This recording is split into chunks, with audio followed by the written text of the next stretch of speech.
Berita yang menggemparkan buat seluruh rakyat Malaysia, di mana baru-baru ni di kampung Cimomoy kira-kira 3,000 penduduk menikmati kesenangan hidup seperti yang telah dijanjikan kepada mereka ketika pentadbiran Aryaham Abdul Razak Husin, dan boleh dikatakan mereka hidup senang hasil rancangan Tanah Felda yang menyediakan setiap keperluan asas yang diperlukan untuk kehidupan yang baik. Justru ramai yang membalas jasa dengan mengundi PN sejak dulu. Ini semua berubah pada 2022 apabila 46.4% pengundi di pusat daerah mengundi PDM Felda Cimomoy memilih PN. Di situ gabungan itu hanya kurang 8 undi berbanding BN. Ini bukan kes terpencil. Felda Sungai Kemasul dan Felda Sungai Kemahal yang terletak bersebelahan turut menyaksikan persaingan sengit antara BN dengan PN. Sejumlah penduduk yang ditemui pemberita maklum dengan perkara itu. Kalangan yang sudah lama tidak berpuas hati dengan BN akhirnya ada pesaing yang berbaloi untuk membuatkan mereka mengalihkan deposit tetap. Mereka istilah digunakan ramai pemimpin BN sebelum ini untuk menyatakan betapa setia penerka Felda termasuk generasi ketiga terhadap gabungan itu. Isha Mazir adalah peneroka generasi kedua di Felda Sungai Kemahal yang menyokong BN, memandangkan komuniti Felda mempunyai hubungan yang rapat, sukar untuk mereka menyembunyikan kecenderungan politik.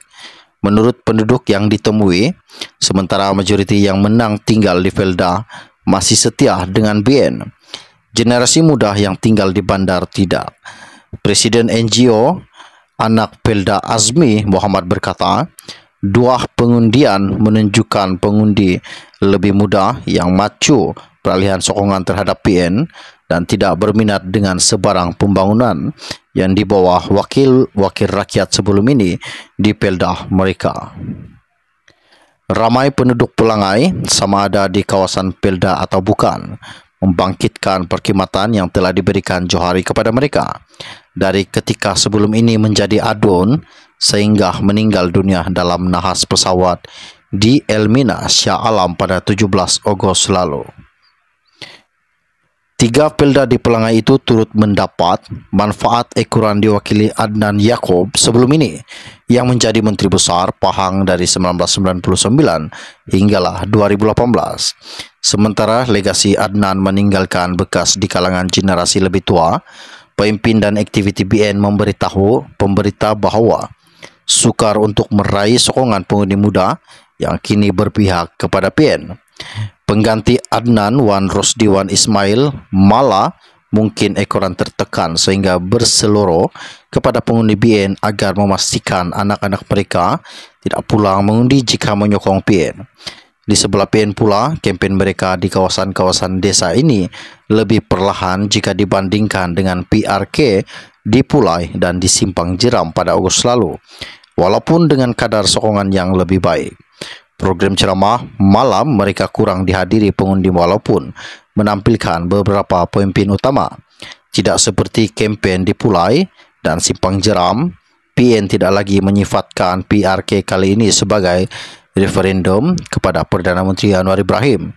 Sebaliknya menggesah pengundi menambah wakil pembangkang di Dun Pahang.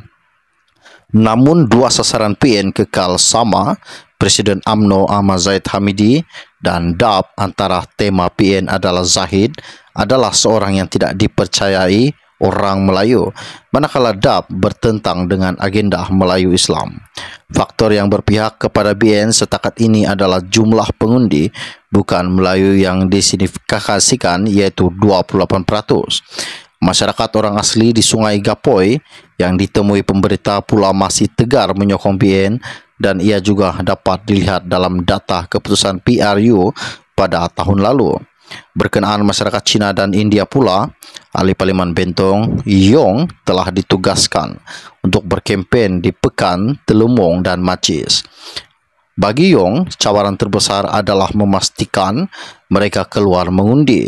memandangkan jumlah pengundi luar yang berdaftar di Telembong dan Mancis lebih tinggi berbanding di Felda. Sekian info ringkas dari saya untuk anda. Kita akan berjumpa lagi.